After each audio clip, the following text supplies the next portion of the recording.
Hello, and welcome back to A Chapter a Day, where a chapter a day keeps ignorance at bay and imagination at play. I am your hostess for this evening, Miss Petals, and today we are going to start Chapter 4 of Animal Farm.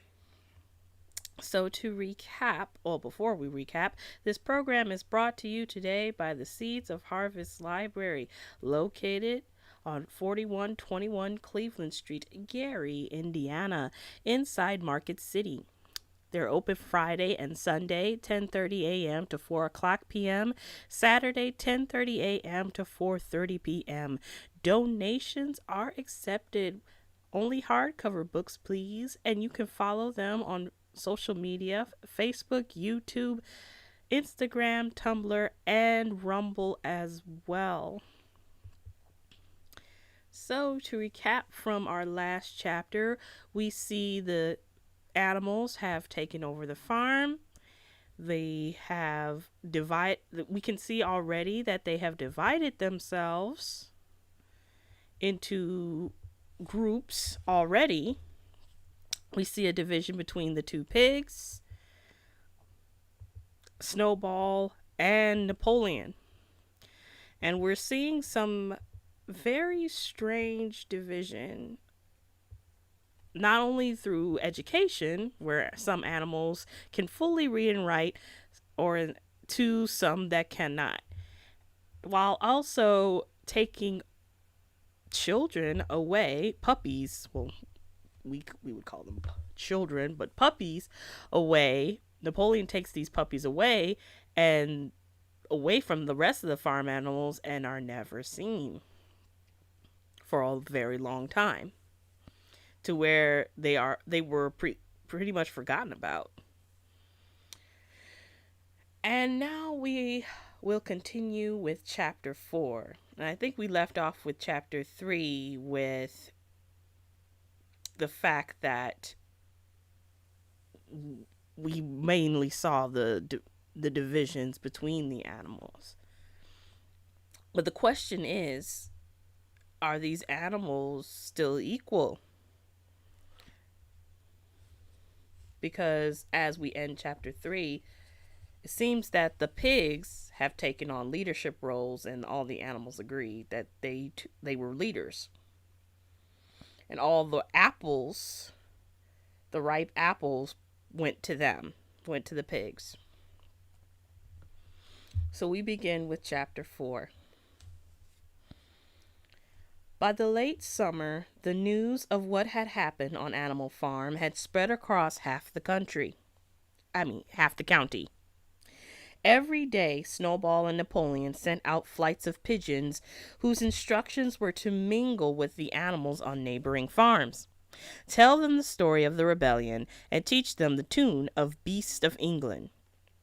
Most of this time, Mr. Jones had spent sitting in the tap room of the Red Lion at Willingdon, complaining to anyone who would listen of the monstrous injustice he had suffered in being turned out of his property by a pack of good-for-nothing animals. The other farmers sympathized in principle, but they did not, at first, give him much help. At heart, each of them was secretly wondering whether he could not somehow turn Jones's misfortune to his own advantage. It was lucky that the owners of the two farms which adjoined Animal Farm were on permanently bad terms.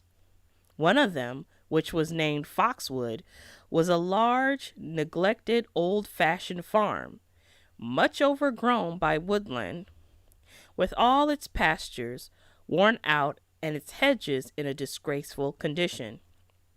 Its owner, Mr. Pilkington, was an easy-going gentleman farmer who spent most of his time in fishing or hunting according to the season. The other farm, which was called Pinchfield, was smaller and better kept. Its owner was a Mr. Frederick, a tough, shrewd man perpetually involved in lawsuits and with a with a name for driving hard bargains. These two disliked each other so much that it was difficult for them to come to any agreement, even in defense of their own interests. Nevertheless, they were both thoroughly frightened by the rebellion on Animal Farm, and very anxious to prevent their own animals from learning too much about it. At first, they pretended to laugh to scorn the idea of animals managing a farm for themselves. The whole thing would be over in a fortnight, they said. They put it about that the animals on the Manor Farm, they insisted on calling it the Manor Farm. They would not tolerate the name Animal Farm. Were perpetually fighting among themselves and were also rapidly starving to death. When time passed and the animals had evidently not starved to death, Frederick and Pilkington changed their tune and began to talk of the terrible wickedness that now flourished on Animal Farm.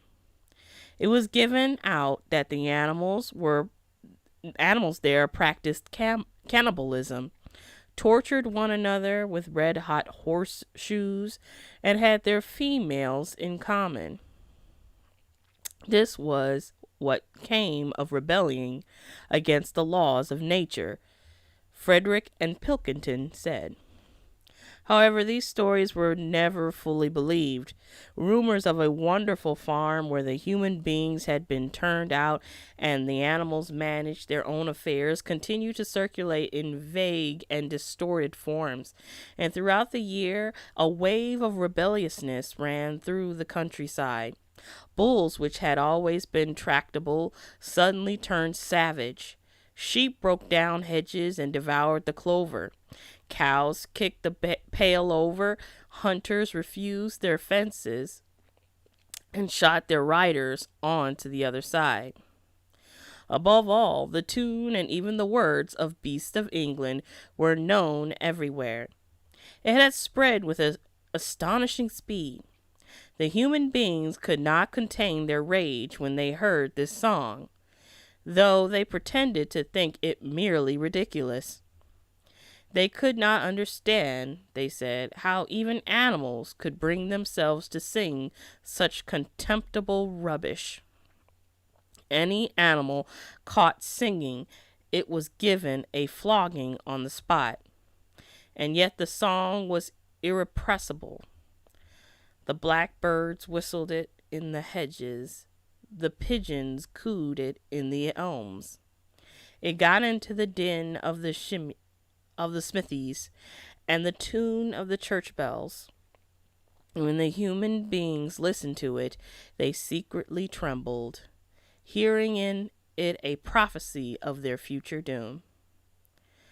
Early in October, when the corn was cut and stacked, and some of it was already threshed, a flight of pigeons came whirling through the air and alighted in the yard of Animal Farm.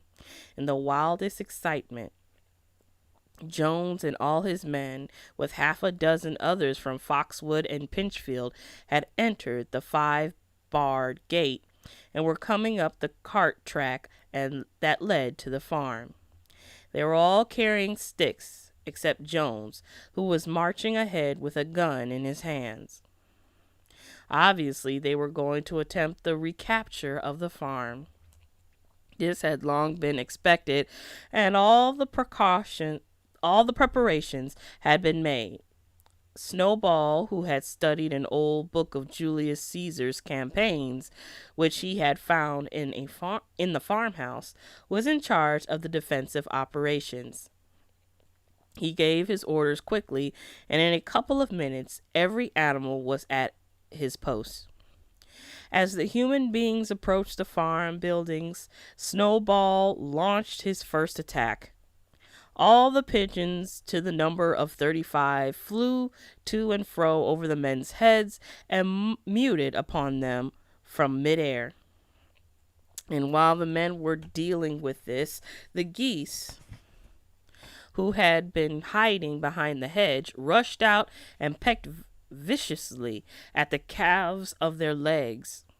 However, this was only a light skirmishing maneuver intended to create a little disorder, and the men easily drove the geese off with their sticks. Snowball now launched his second line of attack. Muriel, Benjamin, and all the sheep, with Snowball at the head of them, rushed forward and prodded and butted the men from every side, while Benjamin turned round and lashed at them with his small hoofs. But once again the men, with their sticks and their hobnailed boots, were too strong for them, and suddenly at a sequel from Snowball, which was the signal for retreat. All the animals turned and fled through the gateway into the yard. The men gave a shout of triumph. They saw as they imagined their enemies in flight, and they rushed after them in disorder. This was just what Snowball had intended. As soon as they were well inside the yard, the 3 horses, the 3 cows, and the rest of the pigs who had been lying in ambush in the cowshed suddenly emerged in their rear, cutting them off. Snowball now gave the signal for the charge. He himself dashed straight for Jones. Jones saw him coming, raised his gun, and fired. The pellets scored bloody streaks along Snowball's back, and a sheep dropped dead. Without halting for an instant, Snowball flung his 15-stone against Jones's legs. Jones was hurled into a pile of dung, and his gun flew out of his hands. But the most terrifying spectacle of all was Boxer, rearing up on his hind legs and striking out with his great iron-shod hooves like a stallion. His very first blow took a stable laid from Foxwood on the skull and stretched him lifeless in the mud. At the sight, several men dropped their sticks and tried to run. Panic overtook them, and the next moment all the animals together were chasing them round and round the yard. They were gored, kicked, bitten, trampled on.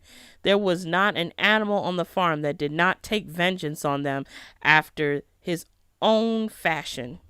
Even the cat suddenly leapt off unto a cowman's shoulders and sank her claws in his neck, at which he yelled horribly. In a moment, when the opening was clear, the men were glad enough to rush out of the yard and make a bolt for the main road. And so within 5 minutes of their invasion, they were in ignominious retreat by the same way as they had come, with a flock of geese hissing after them and pecking at their calves all the way. All the men were gone except one. Back in the yard, Boxer was pawing with his hoof at the stable who lay face down in the mud, trying to turn him over. The boy did not stir. "He is dead," said Boxer sorrowfully. "I had no intention of doing that. I forgot that I was wearing iron shoes. Who will believe that I did not do this on purpose?" "No sentimentality, comrade," cried Snowball, from whose wounds the blood was still dripping. "War is war. The only good human being is a dead one." "I have no wish to take life, not even human life," repeated Boxer, and his eyes were full of tears. "Where is Molly?" exclaimed somebody. Molly, in fact, was missing. For a moment there was great alarm. It was feared that the men might have harmed her in some way, or even carried her off with them. In the end, however, she was found hiding in her stall with her head buried among the hay in the manger. She had taken to flight as soon as the gun went off, and when the others came back from looking for her, it was to find that the stable lad, who in fact was only stunned, had already recovered and made off. The animals had now reassembled in the wildest excitement, each recounting his own exploits in the battle at the top of his voice. An impromptu celebration of the victory was held immediately. The flag was run up and Beast of England was sung a number of times. When the sheep who had been killed was given a solemn funeral, a hawthorn bush being planted on her grave. At the graveside, Snowball made a little speech emphasizing the need for all animals to be ready to die for Animal Farm if need be. The animals decided unanimously to create a military decoration, Animal Hero First Class, which was conferred there and then on Snowball and Boxer. It consisted of a brass medal. They were really some old horse braces which had been found in the harness room, to be worn on Sundays and holidays. There was also Animal Hero Second Class, which was conferred posthumously on the dead sheet. There was much discussion as to what the battle should be called. In the end, it was named the Battle of the Cowshed, since that was where the ambush had been sprung. Mr. Jones's gun had been found lying in the mud, and it was known that there was a supply of cartridges in the farmhouse. It was decided to set the gun up at the foot of the flagstaff like a piece of artillery, and to fire it twice a year. Once on October the 12th, the anniversary of the Battle of the Cowshed, and once on Midsummer Day, the anniversary of the rebellion. And that is the end of chapter 4. Wow, guys, there's a lot to uncover right here. So the humans tried to come back. What do you guys think about that? I knew they were going to come eventually. But then again, they lost again. I don't know. This kind of reminds me of The Birds. I just watched that with my mom. I'm like, what if animals just decided, hey, man, you ain't going to take milk. You ain't going to take my milk anymore. You ain't going to take my eggs anymore. What if all the animals started rebelling on farms? Wow. But it's something to think about, though.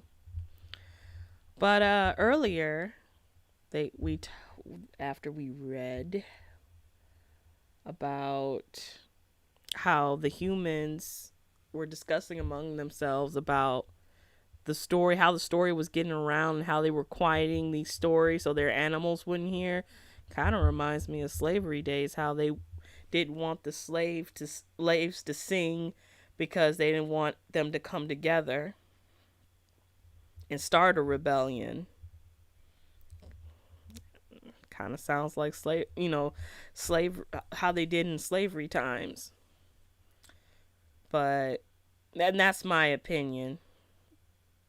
I would love to hear yours. But do you think the rest of the animals will come together and be like Animal Farm? Don't know. What do you think about Boxer, though? I think this chapter really highlights his character. He thought he had killed the farm lad. Where's the horse lad? The horse lad. I kept saying lad. I'm sorry. It's lad, so it's a boy. He thought he had killed the boy, but just left him unconscious. That he didn't want to hurt any life, not even a human's life. What do you think about that? To me, that's a strong statement. And he was getting ready to cry for this human he didn't even know. But then, I think it was Snowball. Snowball. Sorry, guys, that was my phone. Snowball said, don't cry for this human. The only good human is a dead human. What do you guys think about that? And are these animals really equal? I mean, just by reading chapter 4, it seems like they are. It seems like it. Because they came together to overthrow the humans again. But are they really equal? You let me know. But until next time, this is Flower Girl J and Miss Petals telling you that a chapter a day keeps ignorance at bay and imagination at play. I thank you all so much for tuning in, and I will see you tomorrow for chapter 5 of Animal Farm. See you then.